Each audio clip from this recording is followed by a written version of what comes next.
through the tiny homes, the trailer, let's call it, can you put those on an existing home without having that ADU unit, built a mother-in-law's place? Can you just skip that part? Well, you need a permit, I think. Yeah, Other than the problem is that there's two paths to, tiny house certification as it stands right now. One of it is REVA certification, so you're basically certifying it as a recreational vehicle, which it depends on what your municipality is asking of you. Basically, you're just trying to fit into whatever the requirements are. A lot of the new tiny house certification is what's known as NOAA. There's like a different type of certification that makes it more or less like a mobile home, so that it can be used anywhere in California, in addition to being a tiny house that would be used underneath Appendix Q. Appendix Q is like the number one rules set that they use in California for tiny houses. It states most of the rules in it are all about fire, like we were just talking about. So it's, fire egress and things like this, especially in like lofts, stair requirements and things of this nature. It gives a basic building code format for tiny houses in California to be utilized and in places that have adopted Appendix Q, right? So Appendix Q hasn't been adopted across the board, right? But there's been kind of a mixed adoption across California. For example, bizarrely enough, places like San Diego are really open to it, right? And places like LA are really closed to it. Go further north into Northern California, and we can look at a couple of different ones. I mean, obviously they're all different, but Sonoma County, Santa Rosa, Petaluma, they have reoccurring yearly permits that you pay in and around the neighborhood of like $500 a year. And then you have to have Appendix Q requirements met and things of this nature. But basically what it boils down to for us here in Shasta and any place that adopts Appendix Q is you have to have, California building permitted egress into your property, the apron size and all that kind of stuff. You can find it online. Different places have adopted different levels of the code. So there's like a 1997 edition, a 2001 edition, a 2010 edition, for example, and you just kind of look up which edition the counties are applying for your tiny house. But basically, you just call them up and ask them. Right now, Siskiyou County does not allow tiny houses as an ADU, so you would have to do it as a mobile home unit. So it's basically the same permitting that you would get for a regular residency. You can do it as an ADU, you can do it as a junior ADU, you can do it as any kind of an auxiliary unit, but it's still going to be treated as a non-Appendix Q item. And one of the things with Appendix Q, and the reason it was so important with the tiny house movement, is it exempted you from all these different hookups, right? Well, different municipalities are going to want you to have different types of hookups. Here, as I understand it, it's a 20 amp hookup, 3-inch waistline. They're considering 2-inch, is my understanding, and then water has to be at least like a 1/2 inch at 32 psi or what have you from a certified water source. So basically, it's like an RV hookup for your tiny house that you're going to be installing that you'd have to put in first before you'd bring in a unit like I build, right? But I build units in and around, $40,000 to $60,000. $50,000 is kind of an average cost for a 20-ish footer, 24 to 27 foot, depending on, loft and what you want in your kitchen and things of that nature. I don't know specifically how much hookups are going to cost. I'm hearing in the neighborhood of anywhere from 6,000 to 20, 30,000, so as an average, I'm looking at theoretically like a $12,000 per unit hookup, especially if you're doing like a 9-unit tiny house village or what have you. It's going to lower the costs so that we can build each unit, not separately, but one group bid that lowers everybody's cost. So you'd be looking at price of the property. R2 and R3 are actually really slim pickings right now. I don't know if you guys have checked this out. There's only like 3 spots that I know of, and they're all in the neighborhood of like $1 million. They range from like 5 acres to 10 acres. So theoretically, in an R2 swap, you'd be able to rezone them to fit 4 tiny house villages, más o menos. Don't quote me on that. So you're looking at in and around 30 something, 36, 32, 33, depending on how much you want to maximize. I don't know how realistic the 9 units is, right? Yeah. Can you really jam 9 units in a commercial? Yeah, 3.5, Yeah. 3/4 of an acre lot, tiny house, tiny house. I mean, can you? Yes. Should you? Yeah. No. No. I mean, from a tiny house perspective, certainly not, because the whole idea is you're going to be enjoying the outside, that your simple life is going to lead to your enjoyment of the civiculture and your connectivity to your community and what have you. Mhm. So yeah, 9 tiny houses, basically looking at, $500,000 or whatever, 12,000 times 9 is what, 90, 108,000 or whatever. So you're looking at like 600,000 más o menos plus your property value to build one of these things, just to give you guys kind of a ballpark of what we're talking about here, right? So yeah, I mean, we're in the $multi-million realm. 1.7 is the number I keep coming up with to like develop one of these things. Then you fractalize it into 9 units, and what does that look like? When someone is owning a $50,000 tiny house and then paying, monthly or at least yearly on these properties. What does that really look like? What we're trying to do is trying to get it below that $1,200 threshold, and also introduce co-generational ownership of that tiny house. So it would be in your backyard or in a tiny house village or whatever. We try to get that rent down to where after you own the place, you're really looking at $500 a month, plus or minus, right? $6,000 a year for your housing, which would be amazing, right? And like completely non-obtainable right now, right? New construction costs, they say at $350 a square foot. I think that's California dreaming, dude. You're 400 if you're if you put in a kitchen, you're looking at 400 easy, right? So like, tiny houses in and around the $300 a square foot. If you go smaller than that, you definitely can get them less than $300 a square foot. But these are just kind of like what we're looking at. I call it the alternative housing, because we're not really, what the government would call, affordable housing per se. I mean, we are affordable housing qualifying or whatever, but then that's another hurdle that we have to jump through, is we have to have another certification, which is great, if we can do it as a team. And that's why I'm really stoked that AFA and all you guys are coming together on this.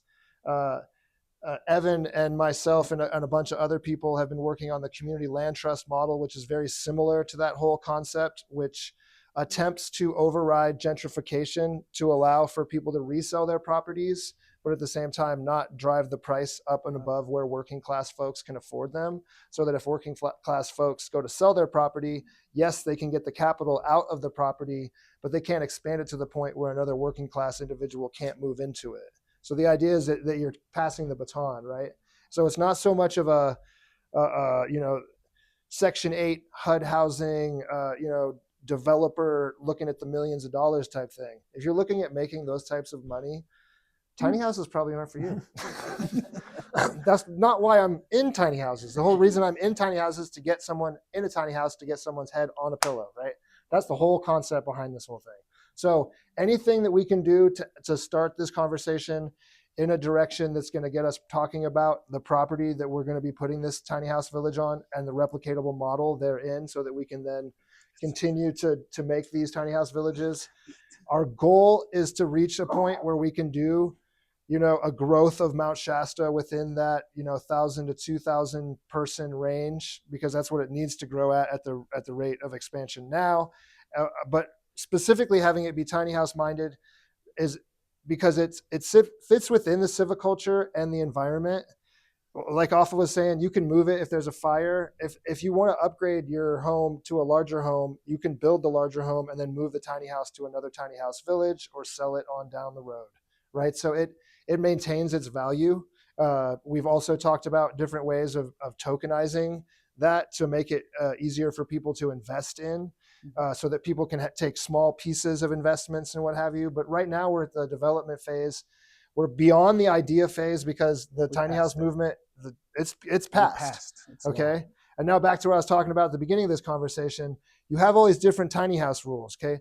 Humboldt has the best tiny house rules that I know of personally out of like Slab City, right? Slab City is like, okay, that doesn't count, right? So, okay, Humboldt, you can just plug in any tiny house. They don't care. Composting toilet, solar, they don't care. don't care. Okay, you can only have up to 2 on 2.5 acres max. Max. You have 100 acres, 2 tiny houses. So like, where in the West Coast? I'll give you the whole West Coast. Can you put 9 tiny houses and build a tiny house village? The answer is only Mount Shasta. So for a tiny house builder myself, I'm looking at it going, why is this room not filled with developers and filled with people? Because people don't understand the multi-use program yet. It's up and coming. You can talk to a lot of people about multi-use zoning, and California is cutting edge. We have a problem in California because we're millions of houses deficient. We can't stick people in houses, and when we stick them in houses, they cost way too much money. I personally don't see another option besides tiny houses, just because I just haven't seen it yet. You know, ADUs sound great until you start looking at the $250,000 price tag that goes with them. I have seriously not seen anyone build a tiny house for like under the 180 marker. And that's like doing it themselves and they're a builder. So are ADUs nice? Yeah, but I mean, square footage wise, they're actually fairly expensive. Do they work to rent people out? Oh, for sure. I'm not saying that. I'm just saying that the hyper potentiation of tiny houses and nine tiny houses on a spot is unreal. It's unreal. And it solves the problems that we have in this community is the thing. You know, it doesn't create more problems and create kind of a sideline issue of like, oh, how are we really going to tackle alternative housing? It's like, no, this is a real way for people to own their houses. 20% down to 50 grand is only 10 G's. You can do it cleaning dishes. You know, it's doable. You know, do I wish that there was more capital and more things happening in our community to empower our working force? Of course I do. You know, but I chose tiny houses because I'm an organic farmer by trade. That's like what I do, right? But I really wanted to make an impact. I think there's a lot of people growing food. We have a lot of food. I don't know if you know. The United States has tons of food. We don't have housing. It's just something that is not permaculturally minded. It's not organically minded. And we're coming from a standpoint of we'd like to see this lumber coming out of the forest, and we'd like to team up with local resources as much as possible. I use no VOC interiors. I use hemp insulation until they left. I got to figure out a new one for that one. I'm working on it. I called the company in Bend yesterday. So anyway, we're always looking at the greenest possible way to do it, in addition to the cheapest and most affordable way to get people into these houses without cutting corners, without driving down the quality. And that's the other thing in the tiny house referendum as it is. They really want to stick to the high alpine motif, you know, and that kind of architecture and stuff like that. And there's not too many tiny house companies out there that do it. Actually, Tumbleweed and myself are the only ones I've seen outside Cedarstone that kind of keep with that high alpine village. But you can check us out on lvtinyhouses.com. Forever Tiny Homes is another great local company down south, though they don't really fit the alpine motif. It would work for like backyard situations like that. There aren't very many tiny house programs out there that have the environmental minded and local minded connectivity. So if you guys find other companies like that we can team up with, we are looking for more of them, because I don't want to build 100 tiny houses a year. I'm good with like 4 to 6. That sounds like cool with me. Like, I'm not really into the big production thing, but yeah, there is the potential to grow Mount Shasta in like the 100 to 200 unit tiny house village model moving forward for like the next decade or so. So that's just my spiel. And I've been working on this before the tiny house movement kind of started here in Shasta. It's very unnerving to watch Siskiyou actually back away from tiny house possibilities. And we're hoping to bring those guys in, bring it in Weed, bring it in Dunsmuir, Wairika, start to get all these places to have a similar mindset as Mount Shasta. Because as you said, these laid back mindsets are what is going to drive the possibilities, because they're not in a place that makes it so that the regulation and the cost of things is driven to a point where timeline doesn't make sense and cost doesn't make sense. Ultimately, it comes down to the money and how much these things cost to move into. That's like bottom line. So any questions? Or? Yeah, I was curious about the 9 hookups per, let's say, acre, I think we were talking about. Right. And so you talked about hookups and sewer being, 2-inch or 3-inch. So is that 9 ADU occupancy based on how much the city can take in for sewer? Right, exactly. Yeah, you are limited. Right. Like, so one of the lots that we're looking at is the section behind the KOA. It's a 10-acre lot and it only has a 6-inch line. They were gonna put, or they were proposing to put in condos and whatever over there, but they were gonna have to put in a massive line that was gonna cost them millions of dollars. Our understanding with talking with planning is that that lot is totally fine for 36 tiny houses with a 6-inch line. So I don't know the math yet, but I know that you can at least determine it by, say, 33 is actually the number I gave them. That wherever your particular lot is and what the infrastructure's got built in Yeah. like that. Is limited. Yeah. Right.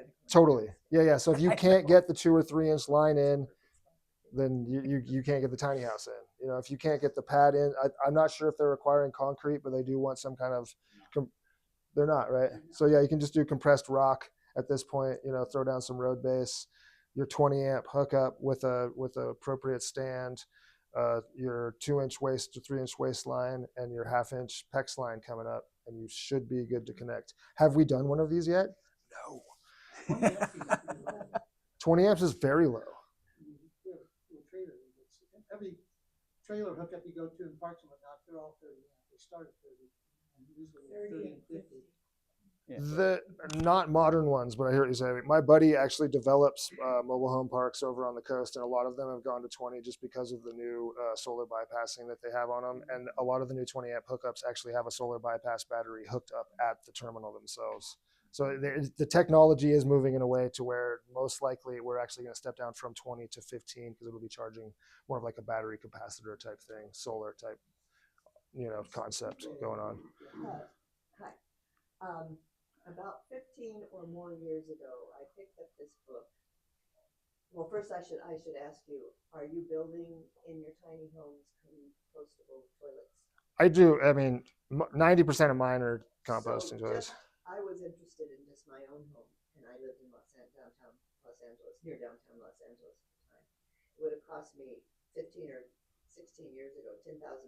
Right. Right. I still would like to do it. Right. Right. And that's probably gone up since then. Yeah, I mean Humboldt and Sonoma County. I'm trying to think of who else. They allow composting toilets and human manure. Marin, certain parts of West Marin allow it.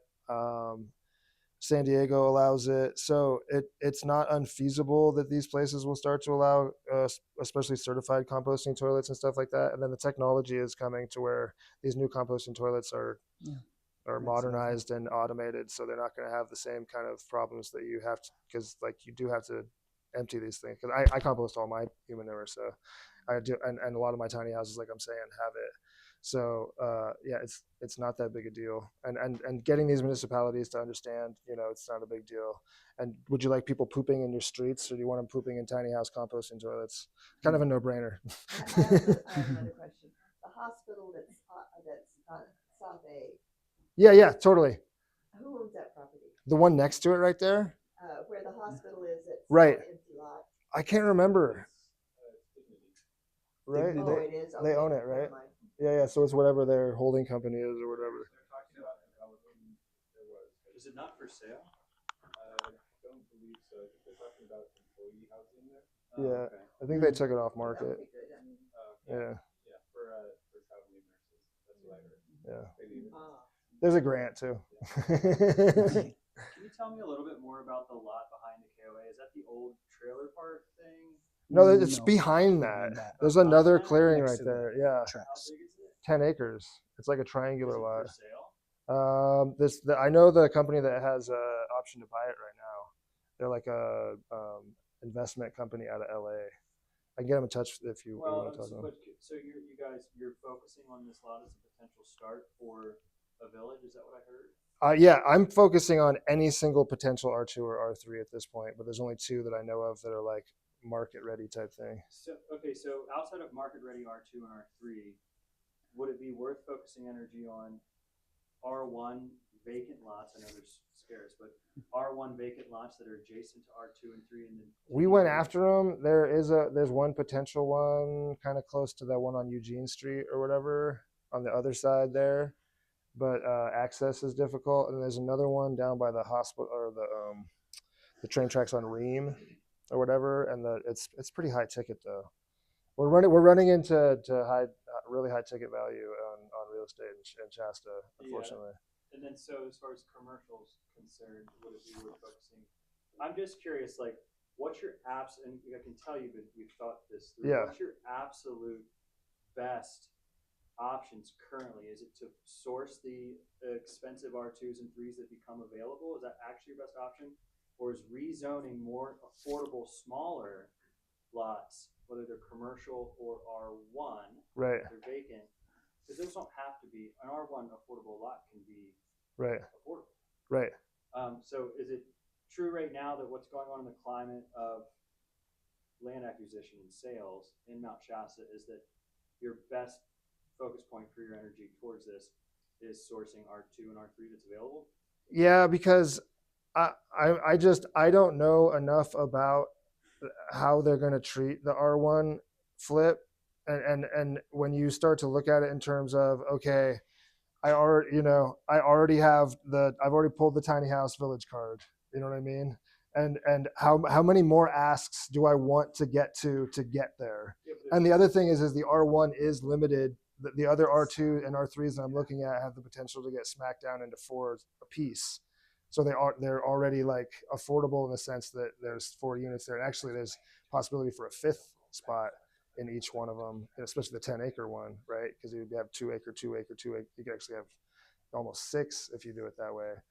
And they're the only ones that are available right now. And the other thing is, when I've worked it with investors in the past, it's like I bring them a project and I'm like, what do you think? It's like $500,000. And they're like, is that it? Yeah. I'm like, what do you mean? I was like, okay, it's $1 million. They're like, is that it? You're like, okay, it's $3 million. They're like, yeah, I'm looking for like a 16 or a 17. You got anything in there like a 20, 30?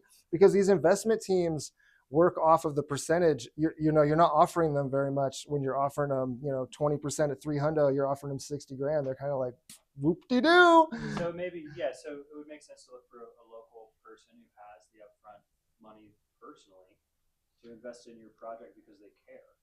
I was hoping Casey would be here.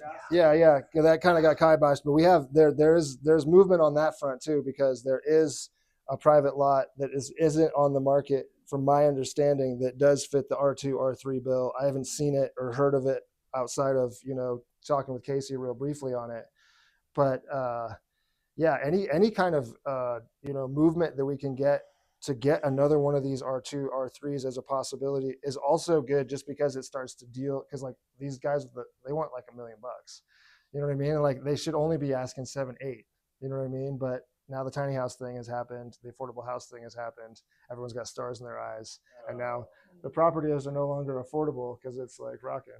I'm also just going to point out that there's a process happening with the city planner right now where she is actively rezoning a lot of city lots. Right. That have been miszoned. Right. Supposedly. So it's going to be, a year or 2 before that process is complete, but really we don't have a sense of all of the lots that will be available in that zoning because they're about to change pretty dramatically. Right. And it's not just that flip-flop thing, R2 to R1. It's completely different. It's that there have been mistakes made with the zoning maps that Tim is actively fixing. So there's going to be a lot of changes, and that right. probably opens up a lot of possibilities. Right. And then when California starts to go through this rezoning process, we'll have a lot more data, right? Because right now everyone's just kind of like on the verge. January is like when it's just first starting to crack off, and we're not really going to start to see it until springtime, even summer this year. So it is, we're still ahead of the game in terms of, there isn't a tiny house village team out there that's really developing at this point. I sure as heck would like to be a part of the first one going in there, not only because I've been working on it for so many years, but just because I'm here and I'm local. It makes sense. I don't have to ship them to Portland or San Francisco or whatever. We can build right here, and Shasta, it has the brand, I hate to use that term, but it has the brand that is more of that like mid-market, where it's not completely insane like Tahoe, and it's not completely out of the way like Quincy or something like that, which is like, yeah, it's nice you're developing it, but it doesn't have the need. And I feel like the need is here, but also the workforce housing that can actually afford that stuff. I have a question for both of you, actually, and it's about the Shastina property. So Lake Shastina is primarily elderly or retired people. So I'm thinking what the need there might be is assisted development, assisted elderly housing. Instead of the single home that's 3 bedrooms, is there a way? How much square footage do you think you can build on that in one building? Like 400,000, 500,000, something like that. And if you could have this model of a shared usage senior or multi-generational housing with a shared kitchen and not the ADU, not the tiny homes. However, it could be built with tiny home modules, Right. and so they don't actually have a shared wall, but you have a shared walkway between them all, and then covered walkways and covered walkways into a shared kitchen area. Right. So is that a possibility? That could be a possibility. From what I looked at, the other option for a Res 1, which this is zoned residential 1, is something kind of like you were saying. It's like an assisted living type place. I would have totally, not where you've got caregivers living in. Right. But it's for that kind of mid area. Right. We could run some projections and look at what the best use is for it if there is a high need for that. It also depends how many. I feel like when I looked at it, I think it said for like up to 6 residents for the Res 1 property. I would have to double check that.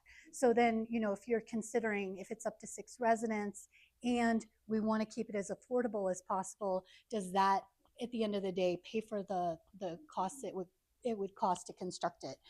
Because we have to walk that balance, because it has to still be able to pay for itself and ideally be affordable and leave a little bit left afterwards that we could then push into doing it again someplace else.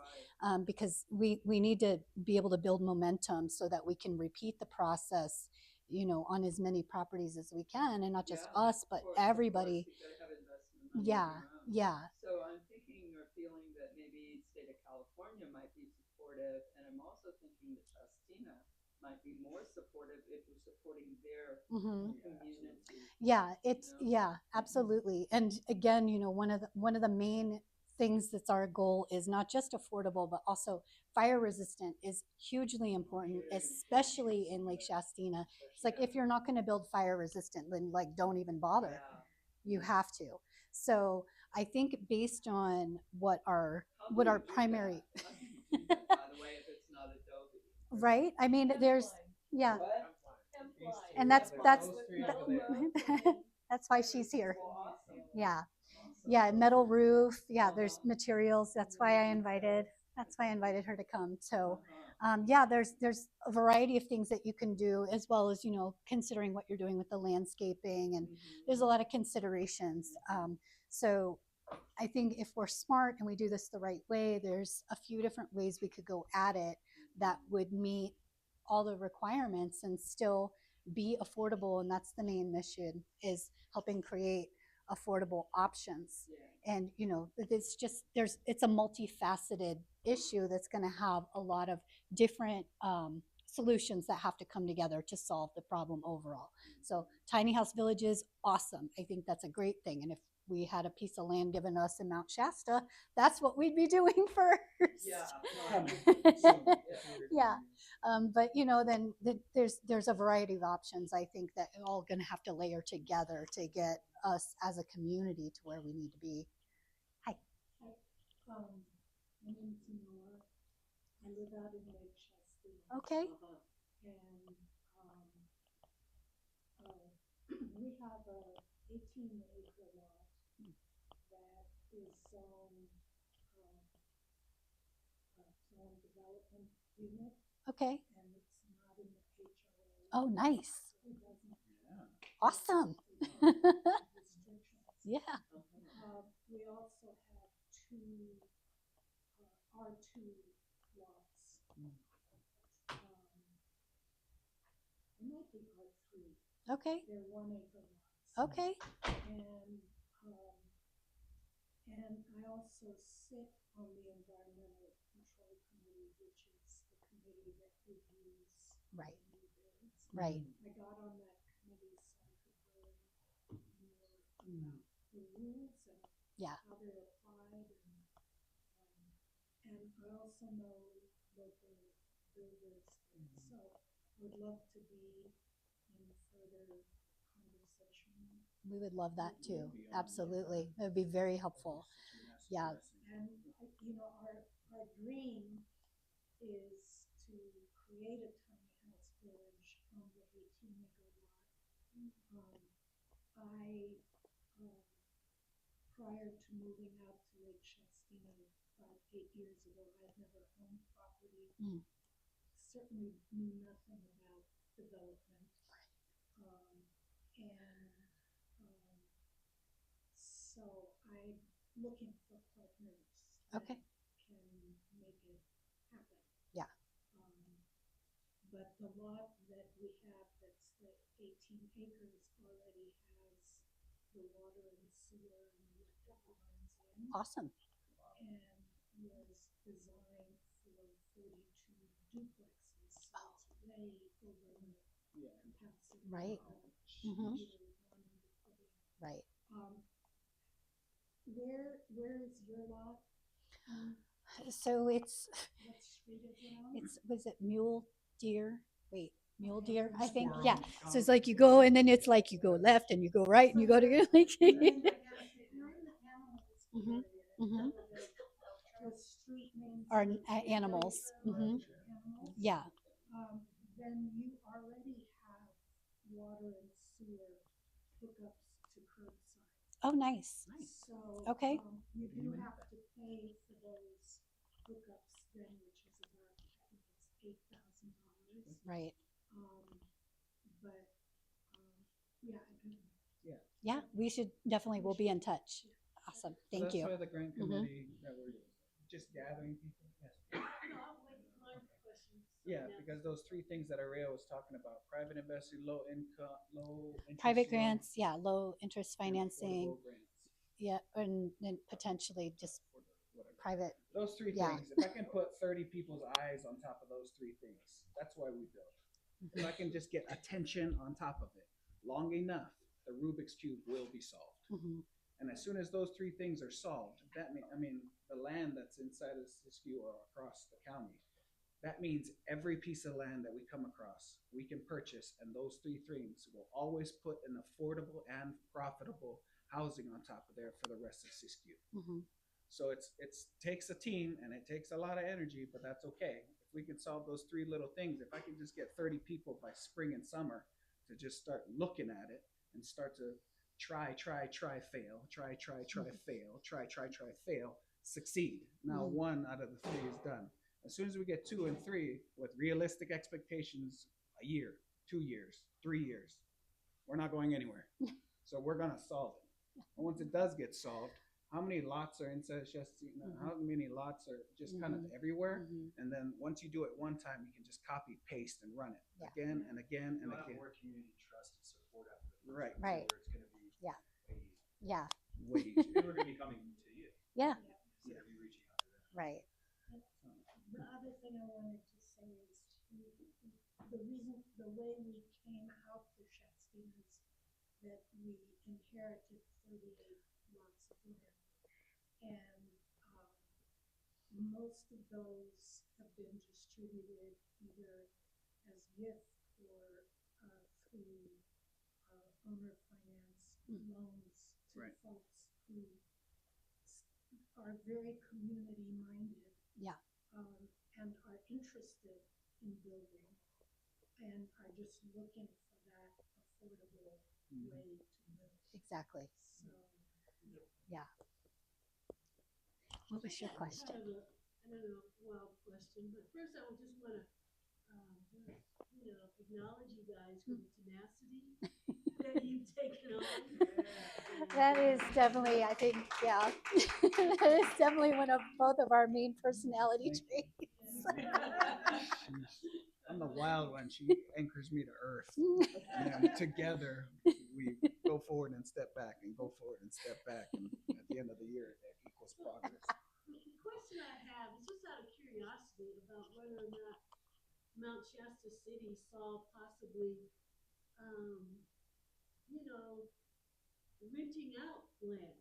Mm. You know, because we're working on with the city of Weed right now of identifying, you know, city-owned land that could potentially be a site for placing, you know, a few, you know, tiny houses, and looking at that as income generating for the city. Right. Lord knows we need some money coming in. For sure. Yeah. That there's I don't know a if you big guys budget do crisis. more of that with the city You know, or- not they haven't specifically said it out loud, but we've been going to all the city council meetings, and I have heard them a few times bringing up the issue about identifying other city-owned land when we've been talking about this. So maybe they're considering the possibility of rental, or they could also be considering, you know, potential for selling to the right developers, you know, because they have the people that are looking at the landing property up there. There's a company that just got approved for option to buy property up there. They're looking at putting in a whole complex of mixed use property and worker qualified That's what you wanna affordable remember. housing. So there's different categories that we've learned as we've been going to all these meetings of affordable housing. There's, you know, income-based affordable housing. You know, that's for based on how much you make every year. But then they're talking about that specifically because there's a huge shortage for worker housing around here. So they're talking about specifically worker qualified housing, where you would have to be an employee somewhere in I don't know if it's city or county. We have to double check that. But that even includes if you start a business and you're self-employed, you're still an employee. You're running a business. So that's the only requirement there is you would have to be retired. So yeah, if you're retired and not working, don't qualify. right. But they're trying to solve the shortage for worker-based housing. So you would, if that one, the proposal would be to include some worker qualified housing there, which would, from my understanding, allow people who are employed within the city or county to purchase those, and it would be it's slightly below market rate. They would keep it more affordable, but for workers specifically. Same colors as the mountain, not going to block the mountain. Mixed use, Yeah. 50 plus units, worker qualified housing. It's the power group, it's the landing, and there's going to be like multiple public comments so that we can all go over there and tell them what we want, and then they'll put it up to spec. So they have a proposal to purchase the east side of the landing. What's the landing? It's the far So south. when you go all the way and it's that big cleared spot on the if you're yeah. So that's the west side. So the west side, yeah. Parking lot, but the east side, across the street, all the hills and the pine trees. The proposal is to buy that, and then the secondary phase 2, phase 3 would be on the other the side. west side that you do see. Yeah. And that's for worker qualified. And then you go over here to the townhomes, the 24 units with Danko that's being built right now. That's income qualified housing. Yeah. So it's based off of county income is 45,000. So if you have 45,000 or less or something, you can be put on a wait list, and then you got townhomes being built. But that one's worker qualified. Yeah. These are all rentals. This is not a way to own anything. No, This just is just to let you know that. Right. Midway solution to get people in the home. Right. Yeah. I mean, that Danko townhome was seized up for a decade. Yeah. Yeah, they've been I think they said they've been trying to do that for trying to like do that 12 townhome years. for 10 years. I mean, go Cedar. Yeah, on Cedar. on. So what I want to put out there is that we have new planning. What's her name? Kim What Fowler. does she do? She's the planning manager, Manager. city planning And manager. then so the planning group is super awesome, and then we got a super awesome Kim who's like heading that thing. And then we got a super awesome city manager and new city councils and support staff, which is super in alignment with all forms of affordable alternative housing. So it's like all the stars aligned from planning to city council to first and second reading to approved. That has not been in this county for this town for a long time. Affordable housing, alternative housing has been around in Mount Shasta for decades. It just hasn't aligned up yet. And now, magically, everything's aligned. Yeah, they all see the urgency of it. And the new mayor, Casey, he's from Washington. He was in Washington. He came down here, and my understanding is the town he came from up in Washington State was a very small town, and then he basically watched his town die out because there was no affordable housing. Yeah. So, what is it called? I don't know, but I've seen it. We'll find out. Really good. We can ask Casey. So he's seen it firsthand, and he's really passionate about making sure that same thing doesn't happen here. So And the city manager, same thing, super passionate, super grounded. So that's why this push in winter, mind you, there's white snow out there, and in January we've gathered this. And so by spring we anticipate double. By summer we anticipate triple. And if we can just grow a little, figure this whole thing out together, come back down by fall and winter into a group of this is where we're at, and by next year we'll do the same thing or double. You know, we'll be able to set a blueprint for Mount Shasta and all the data and the slowing of a population decline with more villages and more background, and then stopping it, and then an increase in population incline, take it to the data to the county, and then be able to pull it out for the rest of the Siskiyou County. And especially if we can get the 30 people to stare at 3 problems to solve the Rubik's Cube, that means by the time it does get approved in county, we'll be able to put affordable housing. The details, the houses are already approved. How many house blueprints do they have? I think there's like 5 or 6 blueprints that are pre-approved by the county. So if we can focus on that, we can the pull it single out. family and then the ADU units. Yeah. That's already- Now, you know, Habitat for Humanity uses the sweat equity model. Wouldn't that be wonderful to include in some future vision? People being able to put the work into the home. There's so many possibilities, you know. So we should start getting creative and you know. Also maybe partnering with them. You never know. They don't have the volunteers that they used to. They don't have the money that they used to. But they've still got people quite involved in the organization. To finish out, so just FYI, there's a group of us that are working on tiny homes. Oh, nice. Cool. We took your guys' ordinance and we sent it. Yes. Perfect. Yeah. That's awesome. That's awesome. Awesome. That's awesome. Oh, that's awesome. Yes. Come on, Weed. Yes. Come on, Weed City. Adopt the ordinance. I love that. That's great. Yes. That's so And that's what we need. We need them to just to repeat it. And then Dunsmuir will come in. Dunsmuir wants it too. Yeah. And then we get the county on board, then And then it'll work. yeah. On the other humility side, we do not know everything. Okay? I especially don't know everything. All I know is that if I'm loud enough and consistent and persistent, even if I'm not saying the right thing all the time. But it's 80, like 90%, I'm right? 80, 90%, right? 10, 20%, no. That's okay. You know, just, you know, go with us. Yeah. You know, go with us. That we're trying our best and we're doing good things, but we also don't know everything, and we need everyone to come and help us all out. Yeah. And so if you ask us a million questions, we're like deer headlights. We're like, I don't know. We'll do our best.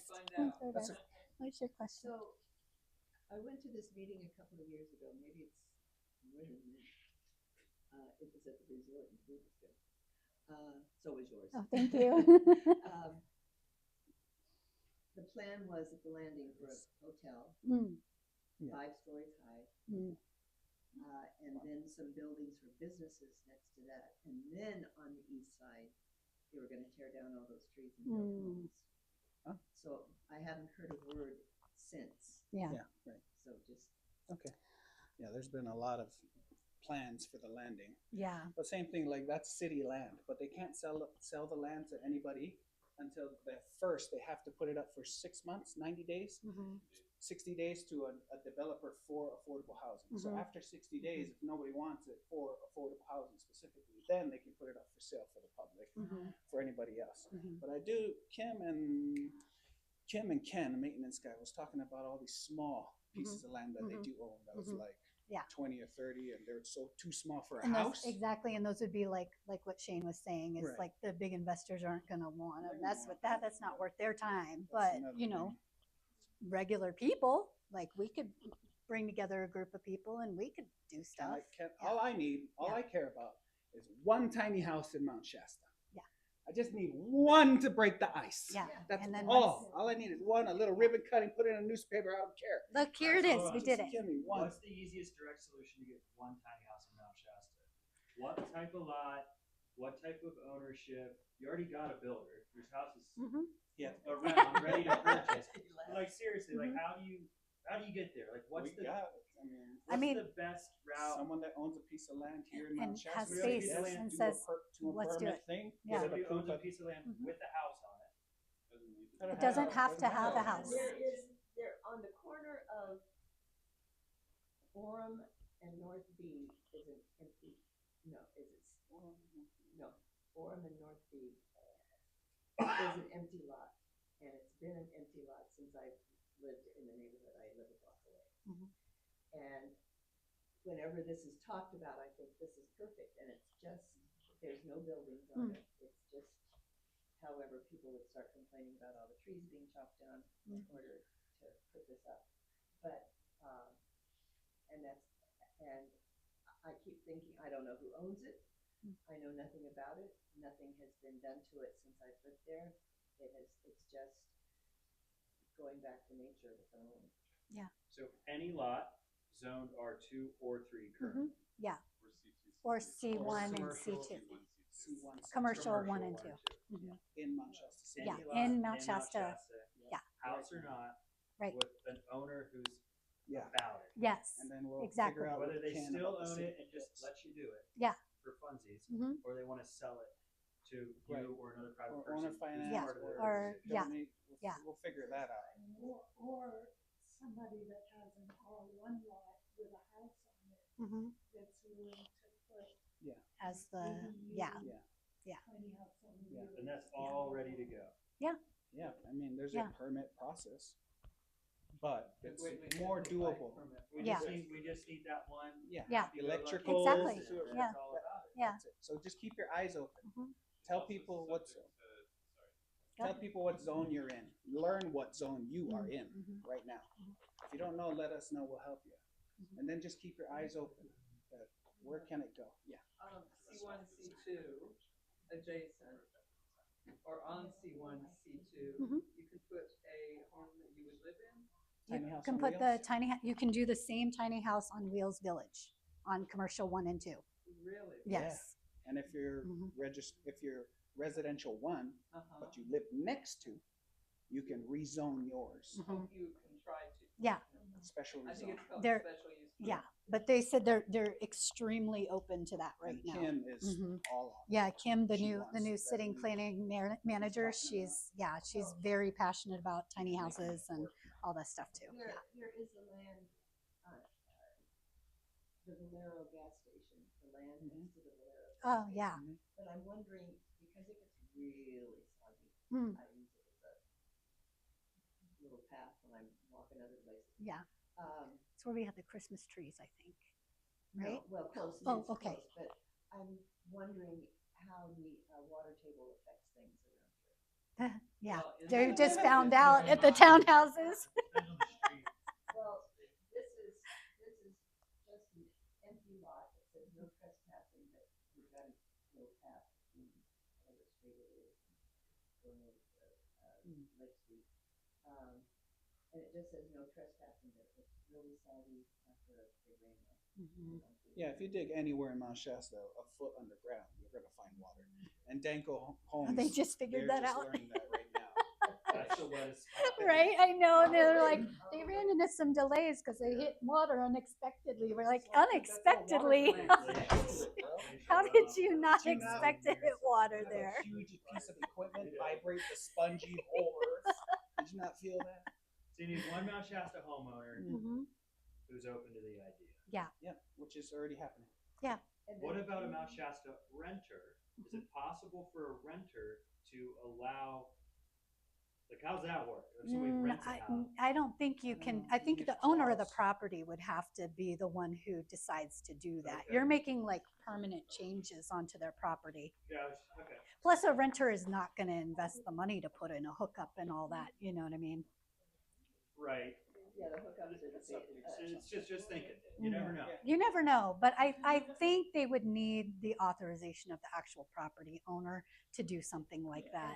For a tiny house on wheels, what's the cost of the hookups?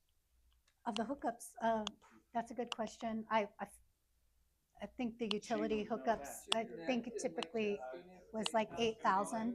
Yeah, Well, that's, yeah, That that's if the you've hookup. already got it, but yet to connect to the. Yeah.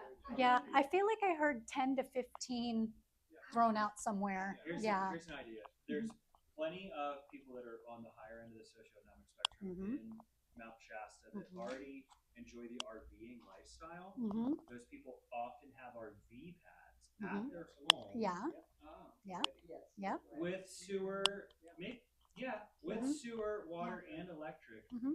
That would be that would be Yeah. just somebody who's into the idea. Who's Yeah. like, sure, Yeah. whatever. I got my house. And We that's just need to make history. Yeah. I need one tiny house in Mount Shasta. Shasta, and make there's a lot of RV history. Mhm. Yeah, now, Looks at a place on the issue Forum with and- Yeah. Christina and the HOA is that even though they'll allow an Yeah. RV by your house, you can't reside. Right. Yeah. You can park it, but you can't. Shastina's, reside. good luck with Shastina. Shastina's really, their HOA is strict for a reason, but they really value keeping it the way it is. That's why I was thinking, bringing in the, we are providing a service to you. Mhm. Yeah. Yeah. Aspect of Yeah. it, they might look at that door like that. Yeah. They have been a little more flexible on a few things after the mill fire as well, Yes. because they know They're a lot more receptive. there's problems But that need to be was solved. So specifically, mhm. for people whose property got Yeah. burned. Yeah. So building Mhm. on a burned property Mhm. is where they're allowing an RV to come in. It's Mhm. not any place else. It's not. Won't be allowed. Yeah. Well, we're all gonna get together and you'll see us in the boards of wherever that. The mill shut down, right? Yeah. Yeah. Oh yeah, that's huge. I went to the Weed City Council the week That's after. right. That's right. Yeah, and I used to log truck. I Yeah. used to log truck. He for was 4 there years. when the mill I caught was on the fire. scale Yeah. with Brenda. I said, "I think your mill's on fire." I said, "What?" I said, "There's black smoke coming out of the old green building. That's never come out of that building before." So yeah, I mean, I'm all into weed and logging. I drive concrete now. But yeah, I think we're coming to a close. Mhm. You guys have been more than beyond awesomely present and a present to us. Yeah. Thank you for joining us. Hope this. Thank you. Safe travels home. Grab something to eat. Thank you. Love you. Thank you. Yeah, you're welcome. Love you. Love you. Love I like the green sauce. Oh, thank you. It's delicious, isn't it? you. Eat another one.